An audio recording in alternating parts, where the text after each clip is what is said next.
Баршаңызға қайырлы күн достар, менің каналыма қош келдіңіздер. Бүгін сіздермен бірге өте дәмді, тез арада дайын болатын, жұмсақ болып шығатын шоколадный торттың рецептін ұсынатын боламын.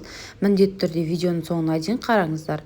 Ал ендеше бастаймыз. Ең әуелі 4 жұмыртқамызды ыдысымызға салып аламыз. Жұмыртқа бөлме температурасында болғаны дұрыс. Үстіне қантымызды салып, миксердің көмегімен 2 есе ұлғайғанша, яғни массамыз көтерілгенше жақсылап миксерлеп алатын боламыз. Мінекей біздің массамыз осылай ұлғаяды. Енді үстіне сұйық майды құямыз.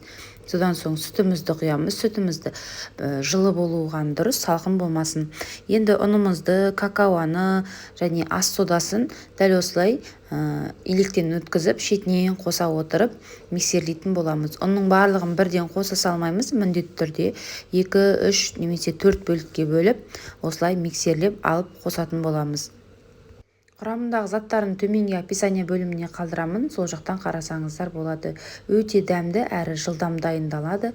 Құрамы да қарапайым заттардан тұрады. Креміне кез келген крем жақсаңыздар болады. Мінекей барлығын жақсылап араластырып аламыз. Ең соңынан қайнаған ыстық суды құйып, осылай венчиктің көмегімен немесе осылай лопатканың көмегімен жақсылап араластырып аламыз. Біздің мінекей массамыз дайын. Енді формамызға пергаментный бумаганы төсеп, осылай жазып дайындап аламыз.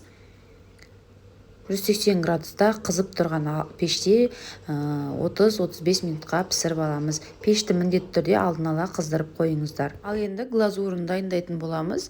Осылай сүтімізді ыдысымызға құйып, үстіне сары майды қосамыз, какаоны қосамыз және 2 ас қасықтың көмегімен қантымызды қосып, барлығын жақсылап венчиктің көмегімен араластырып аламыз.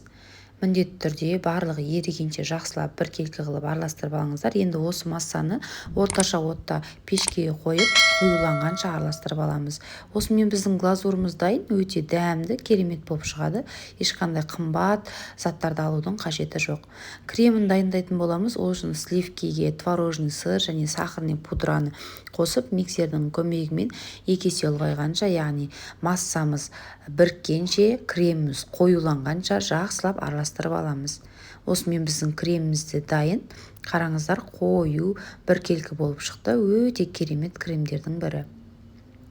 Оған дейін біздің бисквитіміз толықтай пісті. Барлығын жақсылап суытып алыңыздар. Мен ыстықтай үзіп қойғандықтан осылай кішкене бөлініп кетті, бірақ ештеңе етпейді. Қараңыздар, қамырымыз жұмсақ, біркелкі, әдемі болып шықты. Енді кремді жағатын боламыз. Бисквитті 2 бөлікке бөліп аламыз. Қаласаңыздар 4-ке бөліп алып, үлкен биік қып жасасаңыздар да болады. Өте тойымды әрі керемет болады. Енді арасына жаңағы дайын болған кремімізді қалың қылып жағамыз. Бетіне де кішкене қылып жағып, шет-шетін түсеулеп шығатын боламыз. Кремді жағып болғаннан кейін бетіне дайын болған глазурды толықтай суығаннан кейін барып бетіне жағып шығатын боламыз. Барлық шеттеріне түзулеп, осындай лопатканың, осындай құралдың көмегімен теп-тегіс қылып шет-шетіне дейін осылай жағып аламыз. Осылай дайын болды. Қараңыздар, өте керемет, қолжетімді рецепттердің бірі. Міндетті түрде жасап көріңіздер. Бетін қалауларыңызша фруктымен немесе дәнді дақылдармен, орехтармен сәндесеңіздер болады. Мен ешқандай сәндемей, дәл осылай қалдырдым. Осылай өте керемет болды.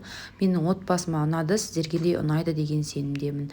Видеоны соңына дейін қарағандарыңызға рахмет. Сіздермен болған Нұрия Амангелді. Келесі видеода жолыққанша сау болыңыздар. Видеоны аса лайк басып, пікір қалдыруды ұмытпаңыздар. Қазақша контентті қолдап, WhatsApp желісінде достарыңызбен бөліссеңіздер де болады.